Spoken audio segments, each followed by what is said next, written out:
بسم اللہ الرحمن الرحیم الحمد للہ وکفا وسلام علی عبادہ الذین اصطفیٰ اما بعد۔ سلسلہ خلاصہ مضامین قرآن 26واں پارہ، اس کا آغاز سورۃ احقاف سے ہے۔ سورۃ احقاف قرآن مجید کی ترتیب کے لحاظ سے 46ویں سورت اور نزول کے اعتبار سے 66ویں سورت ہے۔ اس میں قوم عاد کی بستی احقاف کا ذکر ہے، تو اسی مناسبت سے سورت کا نام سورۃ احقاف ہے۔ اس میں 3 بڑے مضامین توحید، رسالت اور آخرت کو ذکر کیا گیا۔ اس کا آغاز قرآن مجید کے ذکر سے ہے۔ پھر اللہ تعالیٰ فرماتے ہیں کہ وہ لوگ جو ہماری آیات سے منہ موڑے ہوئے ہیں وہ کافر ہیں۔ مشرکین سے اللہ تعالیٰ فرماتے ہیں کہ اپنی شرک پر اگر کوئی دلیل تمہارے پاس ہے تو وہ ذکر کرو۔ اب اللہ تعالیٰ فرماتے ہیں کہ ان کے پاس دلیل کوئی نہیں ہے، اور جب ان کے سامنے ہماری واضح نشانیاں پڑھ کر سنائی جاتی ہیں، آیات ہماری، تو یہ کہتے ہیں کہ یہ تو کھلا جادو ہے، اور معاذ اللہ پیغمبر نے اس کو خود بنا لیا۔ تو اللہ تعالیٰ فرماتے ہیں کہ آپ ان سے کہیے کہ میرے اختیار میں نہیں کہ میں ایسا کام کر سکوں، اور نیز اگر میں ایسا کروں تو اللہ سے مجھے کون بچا سکتا ہے۔ اور دوسری بات یہ کہ میں کوئی انوکھا رسول نہیں ہوں، مجھ سے پہلے بھی بہت سے رسول بنا کر بھیجے گئے ہیں، تو اسی طرح میں بھی اللہ کا ایک رسول ہوں۔ اب اللہ تعالیٰ فرماتے ہیں کہ پھر خاص طور پر اس رسول پر پہلے انبیاء کی شہادتیں بھی موجود ہیں کہ انہوں نے اپنی اپنی امتوں کو بتلایا کہ اللہ کی طرف سے ایک رسول آئیں گے جو نبی آخر الزمان ہوں گے۔ اس کے ساتھ ساتھ اللہ تعالیٰ فرماتے ہیں کہ یہ کتاب آپ کی رسالت کی ایک بڑی دلیل ہے جو ہم نے آپ کو عطا کی۔ اب اللہ تعالیٰ فرماتے ہیں کہ جو اہل ایمان ہیں ان پر تو کوئی خوف اور غم نہیں ہوگا، وہ اہل جنت ہوں گے، وہ اس میں ہمیشہ رہیں گے۔ پھر اللہ تعالیٰ نے یہاں ذکر کیا کہ اپنے والدین کے ساتھ حسن سلوک کرو، کہ کس طرح جو ماں ہے وہ انسان کی پیدائش کے وقت سے لے کر اس کی پرورش تک مختلف تکالیف اٹھا کر اس کو پالتی ہے۔ پھر اللہ تعالیٰ نے یہاں پر 2 بیٹوں کی مثالیں بیان کی۔ ایک بیٹا وہ تو نمونہ ہے نیک بیٹے کا، جو کہتا ہے کہ اے پروردگار مجھے توفیق دے کہ میں آپ کی نعمتوں کا شکر ادا کر سکوں جو آپ نے مجھ پر اور میرے والدین پر انعام کی، اور مجھے توفیق دیجیے کہ میں ایسے اعمال کر سکوں جن سے آپ راضی ہو جائیں، جو آپ کے نزدیک پسندیدہ ہوں، اور مجھے توفیق دیجیے کہ میری اولاد بھی نیک ہو، نیکی کا اثر میری اولاد تک بھی منتقل ہو۔ ایک تصویر تو یہ ہے۔ دوسرا نمونہ یہ ہے کہ اللہ تعالیٰ فرماتے ہیں کہ وہ جو کہتا ہے کہ اپنے والدین سے اف لکما، کہ افسوس ہے تمہارے لیے، کیا تم مجھے اس بات سے ڈراتے ہو کہ مجھے زندہ کر کے نکالا جائے گا، اور مجھ سے پہلے بہت سی امتیں گزر چکی ہیں۔ اور وہ دونوں اللہ سے فریاد کرتے ہیں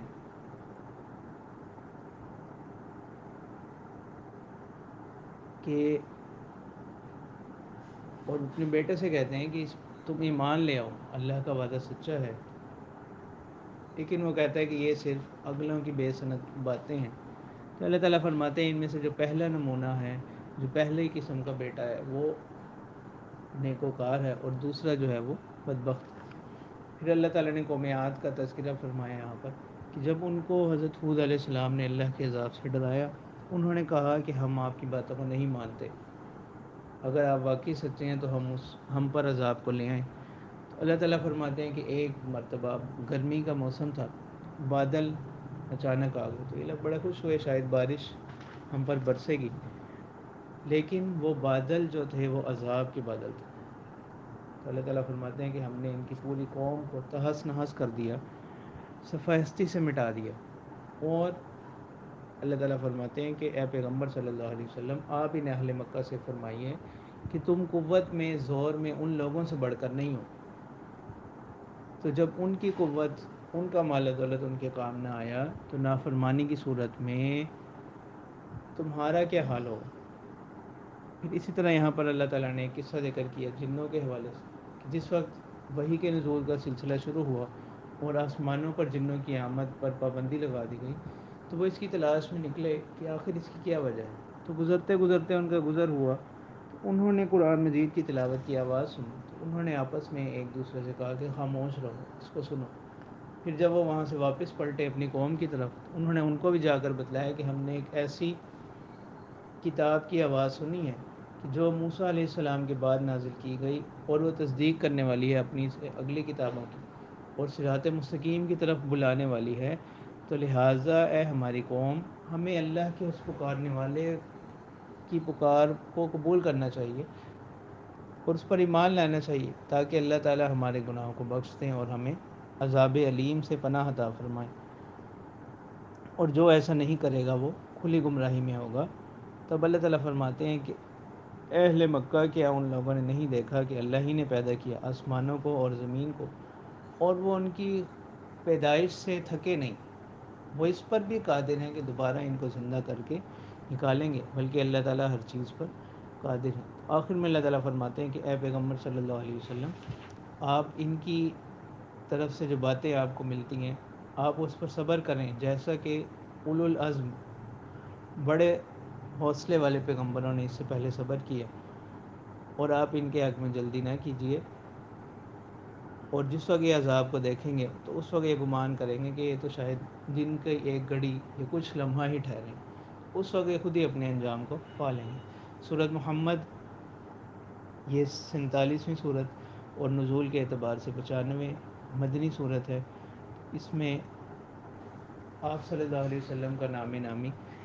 ذکر کیا گیا، تو اسی مناسبت سے اس کا نام سورۃ محمد ہے۔ اس میں زیادہ تر اس کا جو موضوع ہے وہ جہاد اور قتال سے متعلق ہے۔ تو اس کے آغاز میں اللہ تعالیٰ فرماتے ہیں کہ وہ لوگ جو کافر ہیں وہ اللہ کی راہ سے روکتے ہیں، اسی طرح جو اہل ایمان ہیں وہ اچھے اعمال کرتے ہیں اور اس پر ایمان لاتے ہیں جو کچھ اتارا گیا محمد صلی اللہ علیہ وسلم پر، اور وہ برحق ہے ان کے رب کی جانب سے۔ اللہ تعالیٰ نے ایسے لوگوں کے اعمال، ان کی سیئات کو معاف فرما دیا، اور ان کے اعمال کو، ان کی حالتوں کو درست کر دیا۔ اور جو دوسرے لوگ ہیں جو کفار ہیں، اللہ تعالیٰ نے ان کے اعمال کو ضائع کر دیا، اس وجہ سے کہ انہوں نے باطل کی پیروی کی، اور جو اہل ایمان ہیں انہوں نے حق کی پیروی کی۔ تو اب اللہ تعالیٰ فرما رہے ہیں کہ جہاد کے وقت میں مومنین کا رویہ کیسا ہونا چاہیے۔ اللہ تعالیٰ فرماتے ہیں کہ جب تمہارا سامنا کفار کے ساتھ ہو تو تم پیٹ پھیر کر واپس مت پلٹو، بلکہ ہمت کے ساتھ، حوصلے کے ساتھ ان کا مقابلہ کرو۔ ان قریب اللہ تعالیٰ تمہیں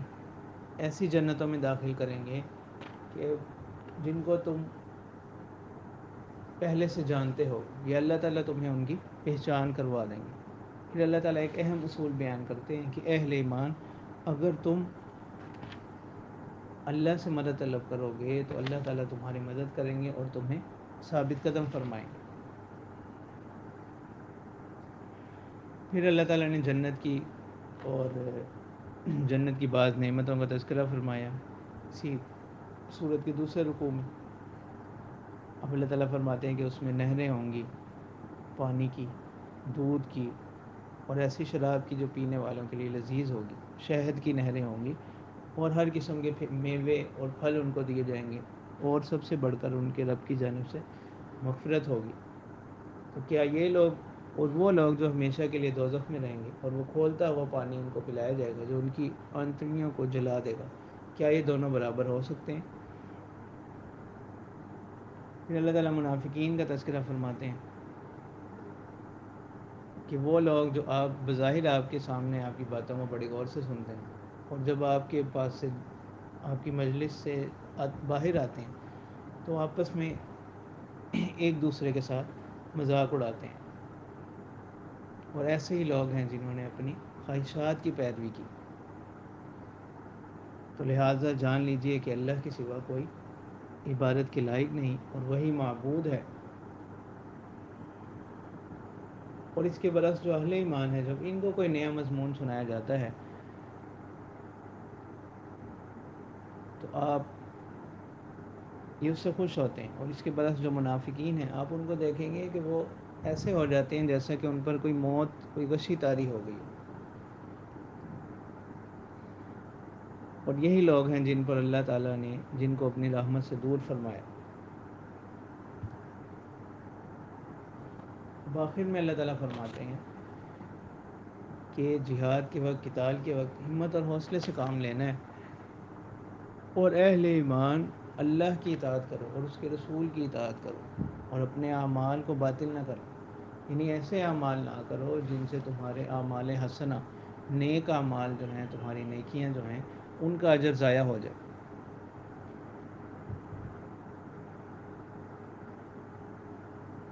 اب اللہ تعالیٰ فرماتے ہیں کہ اگر وہ لوگ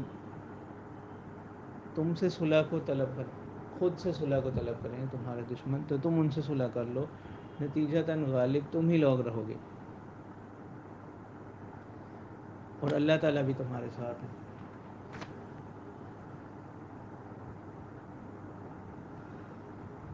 اب اللہ تعالیٰ فرماتے ہیں کہ جو اللہ کی راہ میں خرچ کرے گا اس کا بڑا درجہ ہوگا، بڑی فضیلت ہوگی، اور اس کا فائدہ اسی کو ہوگا، اللہ تعالیٰ کی ذات تو بے نیاز ہے اور تم لوگ محتاج۔ اگلی سورہ سورہ فتح، 48ویں صورت، اور نزول کے اعتبار سے 111ویں صورت، تو یعنی یہ ان آخری صورتوں میں سے ہے، تو یہ مدنی صورت ہے۔ تو اس میں فتح مکہ کی بشارت دے دی گئی، جبکہ بعض حضرات فرماتے ہیں کہ فتح مبین جس کو اس صورت میں قرار دیا گیا اس سے مراد صلح حدیبیہ، کیونکہ صلح حدیبیہ جو تھی وہی پیش خیمہ ثابت ہوئی، وہی سبب بنی آگے چل کر فتح مکہ کا۔ اور یہ صورت صلح حدیبیہ سے واپسی کے موقع پر نازل ہوئی، تو اس میں اللہ تعالیٰ نے اسی چیز کو ذکر فرمایا کہ ہم نے آپ کے لیے فتح کر دی، واضح فتح ہم نے آپ کو عطا کر دی، اور اللہ تعالیٰ نے اطمینان کو، سکینت کو ڈال دیا ایمان والوں کے دلوں میں، تاکہ ان کے دلوں میں ایمان کا اضافہ ہو جائے، اور اللہ ہی کے لیے ہیں لشکر آسمانوں کے اور زمین کے، اور اللہ تعالیٰ جاننے والے، حکمت والے ہیں۔ تو یہ سب اس لیے تاکہ اللہ تعالیٰ مؤمنین کو جنات میں داخل کر سکیں، اور منافقین اور مشرکین کو اللہ تعالیٰ عذاب دے سکیں۔ پھر اللہ تعالیٰ آپ صلی اللہ علیہ وسلم کی صفات کو ذکر فرماتے ہیں کہ ہم نے آپ کو خوشخبری دینے والا اور ڈرانے والا بنا کر بھیجا، اور تاکہ مؤمنین جو ہیں اللہ پر اور اس کے رسول پر ایمان لائیں، اور ان کی مدد کریں، ان کی تعظیم کریں، اور اللہ کی پاکی بیان کریں صبح شام۔ پھر اللہ تعالیٰ نے بیت رضوان کو اس صورت میں ذکر فرمایا۔ بیت رضوان کا واقعہ یہ ہوا کہ صلح حدیبیہ کے وقت حدیبیہ کے مقام سے حضرت عثمان غنی رضی اللہ تعالیٰ عنہ کو اللہ کے رسول صلی اللہ علیہ وسلم نے مکہ میں حالات معلوم کرنے کے لیے بھیجا، تو جب یہ کافی دیر تک واپس نہ آئے تو تمام مسلمانوں میں بے چینی پھیل گئی، اور یہ افواہ مشہور ہو گئی کہ انہیں شہید کر دیا گیا ہے۔ اس وقت آپ صلی اللہ علیہ وسلم نے ایک درخت کے نیچے بیٹھ کر تمام صحابہ سے بیعت لی کہ اب ہم یہاں سے واپس نہ لوٹیں گے، اور ہم عثمان رضی اللہ تعالیٰ عنہ کا بدلہ لیں گے۔ اس بیعت کو بیعت رضوان کہا جاتا ہے، اسی کو اللہ تعالیٰ نے اس صورت میں بھی ذکر فرمایا۔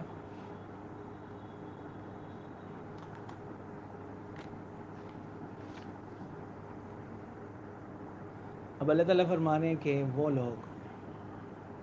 جو اپنے مالوں کی محبت میں یا گھر والوں کی محبت میں مبتلا ہیں اور پیغمبر کے ساتھ نہیں نکلتے، ایسے لوگ بڑی ہی ہلاکت میں اور تباہی میں۔ حقیقت میں تو وہ مختلف آپ صلی اللہ علیہ وسلم کے سامنے زبان سے باتیں کرتے ہیں ظاہر کے لحاظ سے، لیکن حقیقت یہ ہے کہ وہ لوگ جہاں جہاد میں اور آپ صلی اللہ علیہ وسلم کے ساتھ آنا ہی نہیں چاہتے تھے۔ تو اللہ تعالیٰ فرماتے ہیں کہ وہ لوگ جو اللہ پر اور اس کے رسول پر ایمان نہیں رکھتے، تو ہم نے ایسے لوگوں کے لیے دردناک عذاب تیار کر رکھا ہے۔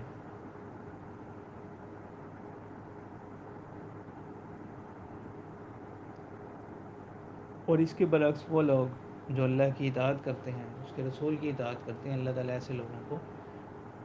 جنتوں میں داخل کریں گے، باغات میں داخل کریں گے۔ اور اللہ تعالیٰ فرماتے ہیں کہ وہ لوگ جو اس بیت رضوان کے موقع پر آپ کے ساتھ شریک تھے، 1400-1500 لوگ صلح حدیبیہ میں جو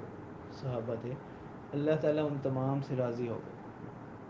یہ قرآن مجید میں اللہ تعالیٰ اعلان فرما رہے ہیں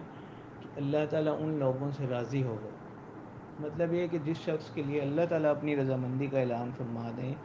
تو اس بات کی یقینی علامت ہے کہ اس شخص کا خاتمہ جو ہے وہ ایمان پر ہوگا۔ اور اللہ تعالیٰ نے یہاں پر وعدہ فرمایا کہ آئندہ بھی ہم تمہیں اور بہت سی فتوحات عطا فرمائیں گے،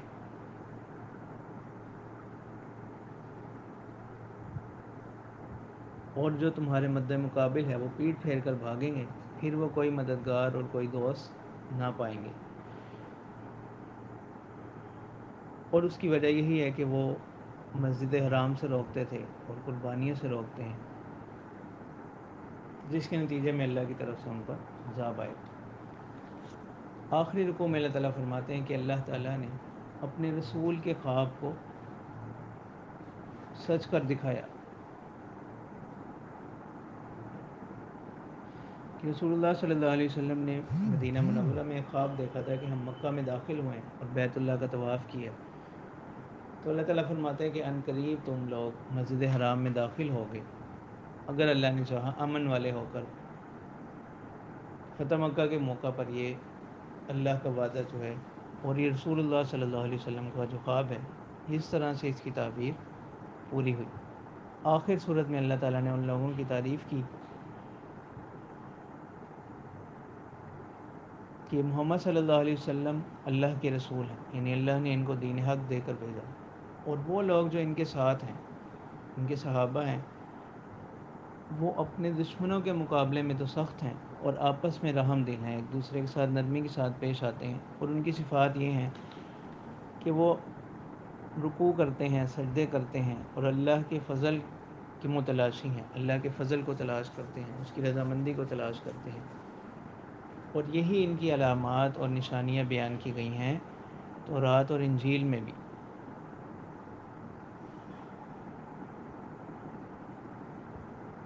تو اللہ تعالیٰ فرماتے ہیں کہ ایسے لوگوں پر، ایسے لوگوں کے لیے اللہ کی طرف سے مغفرت اور اجر عظیم کا وعدہ ہے۔ سورۃ حجرات 49ویں صورت ہے ترتیب کے لحاظ سے، اور نزول کے اعتبار سے 106 مدینہ منورہ میں نازل ہوئی۔ تو اس صورت کے مضامین، اس کے شروع میں آداب نبوی صلی اللہ علیہ وسلم کو بیان کیا گیا، اور دوسرا حصہ جو ہے اس کا وہ آداب معاشرت پر مشتمل ہے۔ اس میں حجرات کا ذکر ہے۔ حجرہ یہ گھر اور کمرے کو کہتے ہیں۔ اس صورت میں چونکہ ان کا ذکر ہے تو اسی مناسبت سے اس کا نام صورت حجرات ہے۔ تو پہلا ادب آپ صلی اللہ علیہ وسلم کا اس صورت کے آغاز میں بیان کیا گیا کہ اے ایمان والو، اللہ اور اس کے رسول سے پیش قدمی نہ کرو، چاہے وہ اقوال میں ہو، اعمال میں ہو، یا کسی فیصلے سے متعلق ہو، جب تک اللہ اور اس کا رسول صلی اللہ علیہ وسلم کوئی بات نہ کر دیں تم ان سے آگے نہ بڑھو۔ دوسرا ادب آپ صلی اللہ علیہ وسلم کا یہ بیان کیا گیا کہ جس مجلس میں آپ صلی اللہ علیہ وسلم موجود ہوں تو وہاں اپنی آوازوں کو ان کی آواز سے بلند نہ کرو، اپنی آوازوں کو پست رکھو۔ تو علماء فرماتے ہیں یہی حکم ہے ان مجالس کا بھی جہاں آپ صلی اللہ علیہ وسلم کا ذکر کیا جا رہا ہو، احادیث پڑھی جا رہی ہوں، درود شریف پڑھا جا رہا ہو، اور رسول کو اس طرح سے مت پکارو جس طرح آپس میں ایک دوسرے کو ساتھ پکارتے ہو، نام لے کر، اس طرح سے رسول کو نہ پکارو۔ کہ کیونکہ اتنا حساس معاملہ ہے کہ ذرا سی بے ادبی جو ہے وہ تمہارے اعمال کو ضائع کر دے گی اور تمہیں پتہ بھی نہ ہوگا۔ تو اللہ تعالیٰ فرماتے ہیں کہ یہ جو لوگ اپنی آوازوں کو پست رکھتے ہیں، اللہ تعالیٰ نے ان کے دلوں کو منتخب فرما لیا تقویٰ کے لیے، اللہ نے ان کے دلوں کو پاکیزہ کر دیا۔ اور وہ لوگ جو بعض دیہاتی قسم کے لوگ وہ آ کر آپ کو حجروں کے باہر سے پکارتے ہیں، ان میں سے اکثر لوگ کم عقل ہیں۔ اگر وہ انتظار کرتے یہاں تک کہ آپ خود تشریف لے آئیں ان کی طرف تو یہ ان کے حق میں بہتر ہوتا۔ اللہ تعالیٰ مغفرت فرمانے والے اور مہربان ہیں۔ پھر آگے اللہ تعالیٰ ایک اہم اصول معاشرت کے حوالے سے ذکر فرما رہے ہیں، کیا ایمان والو جب تمہارے پاس کوئی خبر آئے، یعنی کسی نے آ کر آپ کو کسی کے بارے میں کوئی بات بتلا دی، اس بات کو سننے سے پہلے یا آگے کرنے سے پہلے بہتر یہ ہے کہ اس کی پہلے تصدیق کی جائے، یعنی محض کسی سے سن کر اس پر یقین نہ کر لیا جائے، خاص طور پر جب وہ کسی تیسرے شخص کے بارے میں بات ہو، اس کی پہلے تصدیق کی جائے، پھر دیکھا جائے کہ کون اس میں سچا ہے اور کون جھوٹا، کہیں ایسا نہ ہو کہ بغیر تصدیق کیے کوئی بات آگے کر دی، بعد میں حقیقت معلوم ہوئی تو اپنے کیے پر افسوس کرنا پڑے،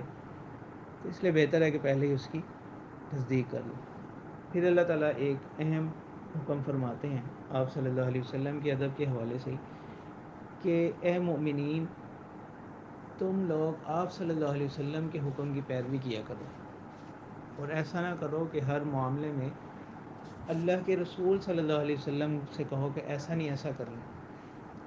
اس سے کیا ہوگا کہ تم خود مشقت میں پڑ جاؤ، وہ اللہ کے رسول ہیں، تم پر شفیق ہیں، ان کی پیروی کرو۔ پھر اللہ تعالیٰ صفت ایمان کو بیان فرماتے ہیں کہ ہم نے ایمان کی دولت کو منتخب فرما لیا ان لوگوں کے لیے جو اللہ کے چنے ہوئے لوگ ہیں، اور کفر کو ان سے ناپسند کیے۔ پھر اللہ تعالیٰ فرماتے ہیں کہ دو گروہ اگر مومنین کے آپس میں لڑیں تو ان میں صلح کروا دو، اور یہ بڑی اجر کا کام ہے۔ اسی طرح اللہ تعالیٰ فرماتے معاشرت کے حوالے سے ایک دوسرے کا مذاق نہ اڑائیں، نہ تو مرد مردوں کا، عورتیں عورتوں کا، نہ ہی عورتیں مردوں کا، مرد عورتوں کا، ایک دوسرے پر طعنے نہ لگائیں، ایک دوسرے کو برے القابات سے نہ پکاریں، ایک دوسرے کے بارے میں بدگمانیاں نہ کریں، اور غیبت نہ کریں۔ اور غیبت کو یہاں اللہ تعالیٰ نے تشبیہ دی کہ ایسا ہی ہے جیسے کوئی اپنے مردہ بھائی کا گوشت کھاتا۔ پھر اللہ تعالیٰ فرماتے ہیں ایک اہم چیز کہ یہ جو ہم نے تمہارے خاندان اور قبائل بنائے، ان کا مقصد صرف اور صرف یہ ہے کہ باہمی طور پر لوگ ایک دوسرے کو پہچان سکیں۔ حقیقی متقی اللہ کی نگاہ میں پرہیزگار وہ ہے، عزت والا وہ ہے جو زیادہ پرہیزگار ہوگا۔ پھر اللہ تعالیٰ ایمان اور اسلام سے متعلق فرماتے ہیں کہ ایمان یہ ہے کہ دل سے اسلامی تعلیمات پر یقین رکھنا، ان کو ماننا، اور عملی طور پر ان کا اظہار کرنا، یہ اسلام ہے۔ اس چیز کو اللہ تعالیٰ نے بیان فرمایا، اور اللہ تعالیٰ فرماتے ہیں کہ یہ جو لوگ اسلام قبول کر رہے ہیں یہ کوئی آپ پر احسان نہیں جتلا رہے، بلکہ ان سے کہیں کہ اللہ کا احسان ہے تم پر کہ اس نے تمہیں ایمان کی طرف ہدایت بخشی، اگر تم واقعی اپنے اس دعوے میں سچے ہو۔ سورۃ قاف یہ بھی مکی صورت ہے، اور ترتیب کے لحاظ سے یہ 50ویں صورت قرآن مجید کی، اور نزول کے اعتبار سے 34ویں صورت۔ اس کا جو زیادہ تر مضمون ہے وہ قیامت کے احوال اس میں بیان کیے گئے، تو اس کے آغاز قاف سے ہو رہا ہے، حروف مقطعات میں سے ہے، اور قرآن مجید کی قسم کھائی اللہ تعالیٰ نے اس کے آغاز میں۔ تو اللہ تعالیٰ فرماتے ہیں کہ وہ لوگ جو رسالت سے متعلق تعجب کر رہے ہیں، اور وہ کہتے ہیں کہ یہ انہی میں سے ایک ڈرانے والا ان میں آ گیا، تو بڑی عجیب سی بات ہے۔ اور اسی طرح وہ بیس بعد الموت، مرنے کے بعد اٹھائے جانے کے منکر ہیں۔ تو اللہ تعالیٰ فرماتے ہیں کہ حقیقت میں یہ ان لوگوں نے حق کو جھٹلا دیا جب وہ ان کے پاس آیا، تو کیا انہوں نے مختلف ہماری کاریگری نہیں دیکھی؟ ان سے ان کو اندازہ ہو جاتا کہ جس طرح یہ آسمان کو ہم نے بلند کیا، زمین کو دراز کیا، اور اس میں مختلف چیزیں اگائیں، اور ہر کوئی اس کو دیکھ رہا ہے، آسمان سے ہم نے پانی برسایا، اسی طرح ہم ایک دن ان کو مرنے کے بعد زندہ کریں گے۔ اب اللہ تعالیٰ فرما رہے ہیں آپ صلی اللہ علیہ وسلم کو کہ یہ جو آپ کے بارے میں تعجب کرتے ہیں، آپ ان کی باتوں سے پریشان نہ ہوں، اسی طرح آپ سے پہلے جھٹلایا قوم نوح نے، حضرت شعیب علیہ السلام کی قوم نے، قوم سمود نے، قوم عاد نے، فرعون نے، اور قوم لوط نے۔ تو ہر قوم نے اپنے اپنے پیغمبروں کو جھٹلایا، اور میرا عذاب ان پر ثابت ہو گیا۔ تو اللہ تعالیٰ فرماتے ہیں کہ انسان جو ہے اللہ کا بڑا ہی ناشکر ہے، اور ہم انسان کی شہرت سے بھی زیادہ اس کے قریب ہیں۔ اگر انسان اللہ کو سچے دل سے طلب کرنا چاہے، تلاش کرنا چاہے، تو اللہ تعالیٰ کی ذات جو ہے وہ انسان کے بہت ہی قریب ہے۔ پھر زبان سے متعلق اللہ تعالیٰ فرماتے ہیں کہ زبان کی بہت زیادہ احتیاط کرنی ہے، زبان کے استعمال میں، کہ جو بھی لفظ انسان زبان سے نکالتا ہے ایک نگہبان جو ہے ہمارا وہ اس کو محفوظ کر لیتا ہے، یعنی فرشتے اس کو لکھ لیتے ہیں۔ پھر قیامت سے متعلق اللہ تعالیٰ نے کچھ احوال وہ بیان فرمائے ہیں، اس کو ذکر کرنے کے بعد اللہ تعالیٰ فرماتے ہیں کہ قیامت کے دن مجرمین کا حال انتہائی برا ہوگا، اور ہم اس روز جہنم سے پوچھیں گے کہ وہ بھر گئی، وہ کہے گی حل میں مزید، کہ اور لوگ بھی ہیں، اور اس کے ساتھ جو متقین ہیں جنتیں ان کے قریب کر دی جائے گی، اور ان سے کہا جائے گا کہ یہ وہی ہے جس کا تم سے وعدہ کیا گیا تھا۔